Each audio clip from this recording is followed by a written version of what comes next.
BJP विधायक रामकुमार टोपो surrender करेंगे। ये बहुत बड़ी खबर है विधायक को लेकर। एफआईआर दर्ज होने के बाद विधायक सरेंडर करेंगे। नायब तहसीलदार से मारपीट पर एफआईआर दर्ज की गई थी और इस पूरे मामले पर बड़ा अपडेट ये है कि विधायक टोपो खुद ही सरेंडर करेंगे। उन्होंने ये बयान दिया है, ये जानकारी साझा की है। सीतापुर थाने में रामकुमार पर एफआईआर दर्ज हुई थी।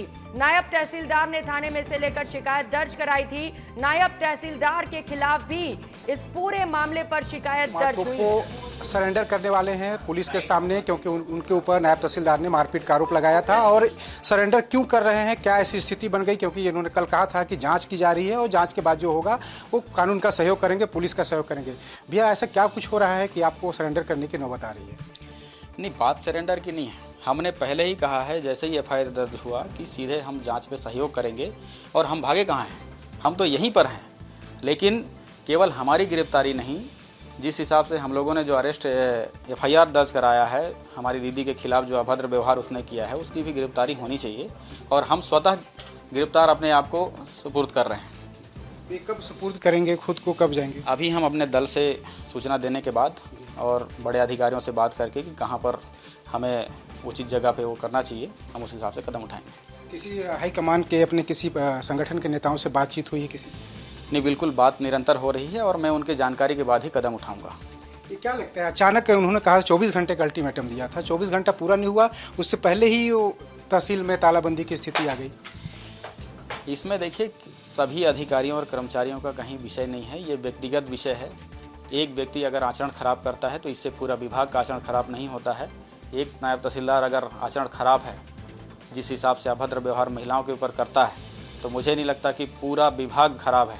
इसमें किसी अन्य अधिकारियों से भी मैं अपील करना चाहता हूं, कर्मचारियों से भी अपील करता हूं कि काम छोड़ने की आवश्यकता नहीं है। आपकी मांगें बिना धरने के पूरा होगा और आप जो चाहते हैं वो बिना दबाव के पूरा होगा। हम न्याय के साथ खड़े हैं और हम सरहद से ऐसी नौकरी छोड़कर नहीं आए हैं। हमने केवल महिलाओं के सम्मान के लिए नौकरी छोड़ी थी और आज भी महिलाओं के सम्मान के साथ खड़े रहेंगे। सबसे बड़ी बात है, बहन के साथ हुआ था, और ऐसी बहन जो माँ के समान, जिन्होंने आपको मेडल दिलाया। बिल्कुल, यहाँ तक के सफ़र में आपने जिनका नाम लिया है, मेरी माँ है वो।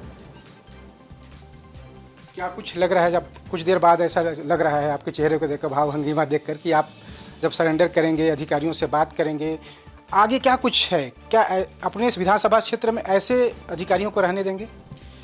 तत्काल उनको हटाया जाना चाहिए और इसके लिए हमने पत्राचार पहले से किया है, शासन स्तर से भी किया है और जिला कलेक्टर को तत्काल हटाने के लिए भी बोला है। उनको हटना चाहिए और जो न्यायिक कार्रवाई है, जो उनको निलंबन से लेकर तमाम चीज़ों पर हम बात करेंगे। फिलहाल उनकी गिरफ्तारी भी होनी चाहिए और ये होगा। तो ये थे रामकुमार टोपो, जो साफ तौर पर कह रहे हैं कि वो पुलिस के सुपुर्द, उन अधिकारियों के सुपुर्द करेंगे, अपने हाईकमान से बात करेंगे, उसके बाद ये सरेंडर की जो प्रक्रिया है वो होगी। तो बड़ी खबर आपको बता रहे हैं। सबसे पहले मामला शुरू हुआ जब विधायक की बहन कुछ मामला लेकर थाने पहुंची थी, जहां पर उन्होंने नायब तहसीलदार पर आरोप लगाए थे कि उनके साथ अभद्रता किया गया। उसके बाद विधायक पहुंचे, फिर विधायक के ऊपर आरोप लग गए कि उन्होंने मारपीट की अपने समर्थकों के साथ। वहां पर पहुंचकर दिलीप सहयोगी हमारे साथ जुड़ चुके हैं सीधे इसी खबर पर ज्यादा अपडेट के साथ। दिलीप, ये जो मामला है वो लगातार बदलता चला जा रहा है। पहले विधायक की बहन ने आरोप लगाया नायब तहसीलदार पर, फिर नायब तहसीलदार कह रहे हैं कि उनके साथ मारपीट की गई, एफआईआर दर्ज हुई दोनों पर। अब विधायक सरेंडर कर रहे हैं। क्यों सरेंडर कर रहे हैं, क्या कहना है उनका?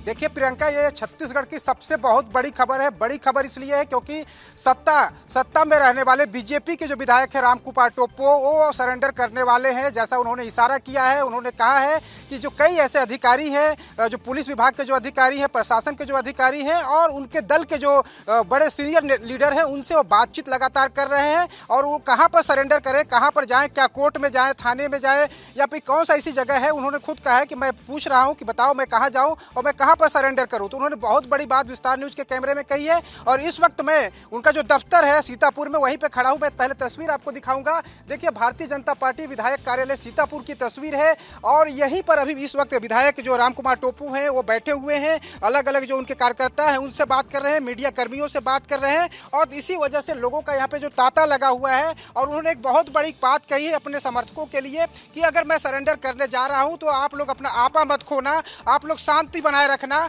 ऐसा कुछ भी मत करना जिससे कानून अपने हाथ में लेने की स्थिति बने। उन्होंने सरेंडर के पीछे की भी वजह बताई है और कहा है कि जो कर्मचारी हैं, जो अधिकारी हैं, उन्होंने कहा था कि आप सरेंडर करो, आप गिरफ्तार करो, तो मैं गिरफ्तारी देने जा रहा हूं। लेकिन उन्होंने ये भी कहा है कि इतनी हड़बड़ी उनको नहीं मचानी चाहिए थी, उनको इतना व्याकुल नहीं होना चाहिए था। मैं तो कानून पर भरोसा करने वाला हूं, मैं आर्मी का जवान रह चुका हूं और मुझे वीरता पुरस्कार राष्ट्रपति से मिल चुका है। तो मैं कोई भगोड़ा नहीं हूं कि कहीं मैं भाग जाता। लेकिन अगर वो हड़ताल कर रहे हैं, आम आदमी अगर उनके वजह से परेशान है और सिर्फ मैं गिरफ्तारी नहीं दे रहा हूं, इस वजह से अगर ऐसी स्थिति बन रही है तो मैं अपनी गिरफ्तारी देने के लिए तैयार हूं। उन्होंने तमाम चीजों को कहा है। बताया है कब गिरफ्तारी देंगे, कहां गिरफ्तारी देंगे, कोई जानकारी दी गई है क्या विधायक की ओर से इसे लेकर?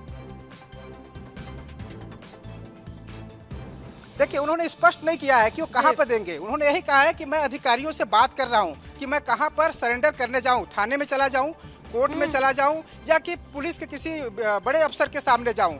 तो ये तमाम चीज़ों को लेकर वो अधिकारियों से बात कर रहे हैं। और उनका सिर्फ यही कहना है कि आज सुबह से मुझे पता चल रहा है कि जो कर्मचारी हैं हड़ताल में चले गए हैं। पूरे जिले भर के जो एसडीएम कार्यालय हैं, तहसील कार्यालय हैं, नायब तहसीलदार के जो कार्यालय हैं, वहाँ पर सन्नाटा छाया हुआ है। आम आदमी वहाँ से बैरंग लौट रहा है बिना काम हुए। और यही वजह है कि मैं अब चाह रहा हूँ कि मैं सरेंडर कर दूँ और ये जो कर्मचारी हैं जो मेरे वजह से हड़ताल में चले गए हैं वो हड़ताल से वापस आ जाएं और लोगों को परेशान ना होना पड़े। इसीलिए मैं अपने गिरफ्तारी देने के लिए तैयार हूँ। मुझे सिर्फ जगह बताया जाए कि मैं कहाँ जाऊँ। बिल्कुल, बहुत बड़ी खबर है ये दिलीप। अब वो कह रहे हैं कि हम सरेंडर के लिए तैयार हैं। नायब तहसीलदार से आपकी बात हुई? क्योंकि वो तो लगातार आरोपों को खारिज कर रहे हैं। वो कह रहे हैं मैंने कोई अभद्रता की ही नहीं है, उल्टा मेरे साथ मारपीट की गई और उनके ऊपर भी तो एफआईआर दर्ज हुई है। वहां से क्या अपडेट मिल पा रहा है? बिल्कुल, रामकुमार टोप्पो ने इसे लेकर भी बात कहा है कि मेरी बहन, जिसे मैं माँ के समान मानता था, और सिर्फ वो मेरी बहन नहीं है, मेरा सब कुछ है। क्योंकि उन्होंने ही बचपन में रामकुमार टोप्पो को पढ़ाया, लिखाया, देखभाल किया और आज वो उनका कहना है कि मैं इस मुकाम में हूँ। लेकिन ऐसी महिला के साथ उन्होंने जो दुर्व्यवहार किया है तो नायब तहसीलदार को भी आखिर कब गिरफ्तार किया जाएगा? रामकुमार टोप्पो ने, मैं जब सवाल किया तो उन्होंने इस सवाल को भी रखा कि आखिर नायब तहसीलदार को भी तत्काल गिरफ्तार किया जाए। मैं तो अपनी गिरफ्तारी देने के लिए तैयार हूँ, उसको भी कानूनी कार्रवाई उसके खिलाफ भी हो। क्योंकि जो इनके समर्थक हैं, कहीं ना कहीं मुझे ये माना जा रहा है कि अगर ये सरेंडर करने जाते हैं तो इनके जो समर्थक हैं वो भी कहीं आग बबूला मत हो जाए, वो स्थिति न भड़के। तमाम चीजों को लेकर आरोप प्रत्यारोप का दौर लगातार जारी है और जांच के बाद ही दूध का दूध और पानी का पानी हो सकेगा कि कौन सही है कौन गलत है। जांच लगातार जारी है, इंतजार भी है। आप नजर बनाए रखिएगा दिलीप। बहुत शुक्रिया आपका तमाम जानकारियों के लिए।